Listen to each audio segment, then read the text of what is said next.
Okay, so time for part three of things that happened to my daughter at school. Um, last we left off, she had a foreign body ingestion during the school day. Um, and just in case anybody is wondering, this is what it was. Okay, um, that was in her throat. Um, and so um, I wasn't very impressed with the response of the staff at what had happened. Everybody was just like, "Oh, well, she didn't choke, so she's okay. She didn't have to leave an ambulance, so it's okay." It's absolutely not okay. Um, so I mean, let her return to school right away. Um, just because I didn't feel like it was a safe situation. Um, so I really wanted to make sure that, you know, she was really being supervised and wasn't being able to ingest foreign bodies while at school. Because that's one of the main reasons why she was at that school. So um, we did have a meeting about it, came up with some different plans, some different precautions to take to try to keep this from happening again. Um, so, um, that happened at the beginning of March. By the middle of March, there was another incident. Um, so that day, um, her behavior was a little off. She slept most of the day, and they weren't able to wake her up. Now, I was not there that day because I myself was having some medical issues. So I was getting medical attention for myself that day. So I was not there. So I wasn't able to see her, how she was interacting or how she was behaving. But from what I was told, she was not very responsive for the majority of the day. So they called me like close to time where it's time for the kids to get on transportation. They're like, she's still not waking up. We still can't wake her up. And I said, well, I don't really feel comfortable with her getting on transportation like that. So I arranged for someone to pick her up. Now, it happened to be my mom who picked her up that day. And my mom didn't have a car seat for her because my mom doesn't have a car seat for her because she doesn't typically transport her. So she just doesn't have a car seat. But they had a car seat at the school that they let my mom borrow. And so they said my mom could borrow their car seat. So they put the car seat in my mom's car. They put it in for her. They put my daughter in the car. My mom took my daughter. Everything was good to go. Within 30 minutes of my mom picking up my daughter, I had called her because they were getting ready to discharge me, and I was, going to meet her, to pick up my daughter. And my mom's like, well, you can meet us at the emergency room because that's where we're headed. Like, she's choking on something. And I'm like, are you kidding me? Like, that fast? And she was asleep, mind you, when she got in my mom's car. She was asleep the whole time. She woke up choking.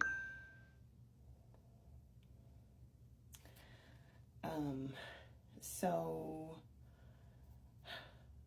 I get to the ER and they had found another foreign body in her throat.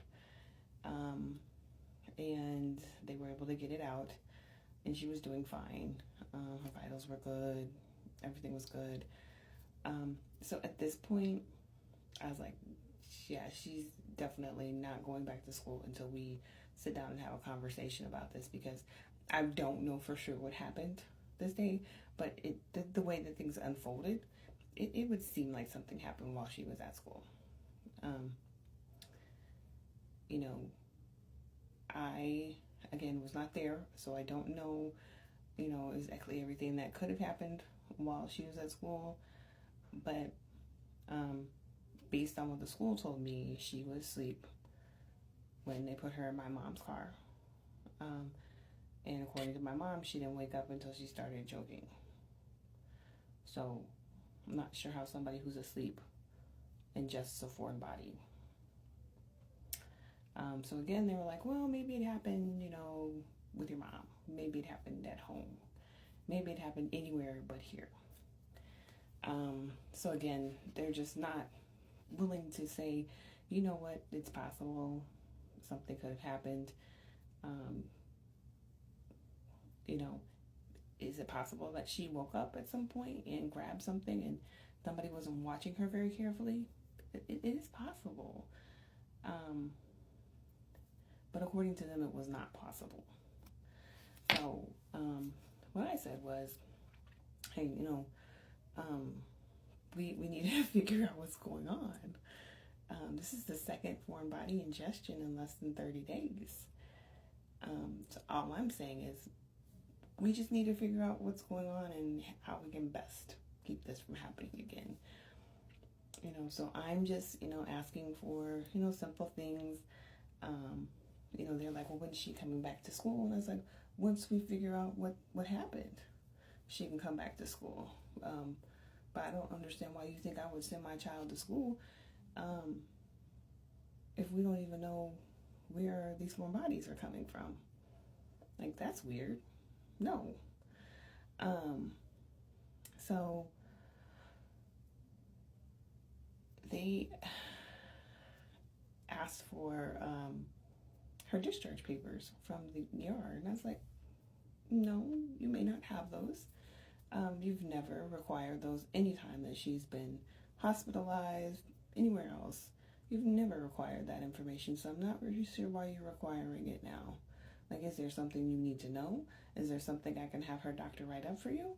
That you're not getting her discharge paperwork. So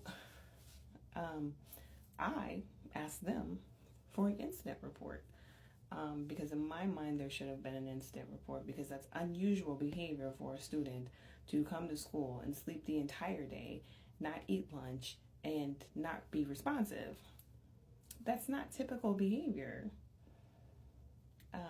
So you would typically want to document that so that if something does happen down the line, you have it documented. That, hey, this kid was displaying, atypical behavior. They were asleep all day. We had the nurse do this. We had this. We talked to mom. We talked to whoever. You would want to document all of that, right?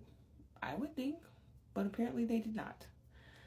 So their response to me asking for a incident report was to call a meeting and invite the district, her home district. And once we got in the meeting, they all tried to gang up on me and pressure me into letting her return to school. And I said, you know what, I'm really not comfortable with this meeting right now. I'm not really sure why everybody is trying to bombard me with questions about when she's coming back to school. We still haven't figured out what's going on. So the district representative was like, hey, you know what, take as much time as you need. He's like, I didn't know that this was what this meeting was about. So, you take whatever time you need and let me know when you're ready for her to come back to school. So she missed about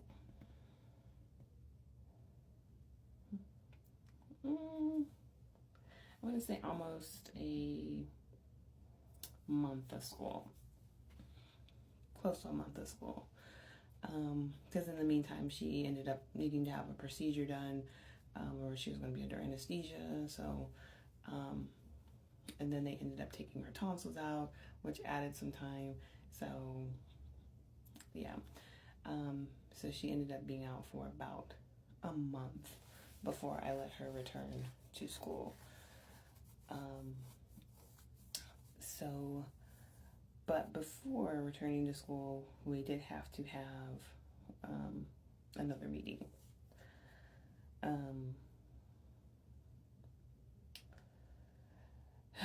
So stay tuned for part 4. I will wrap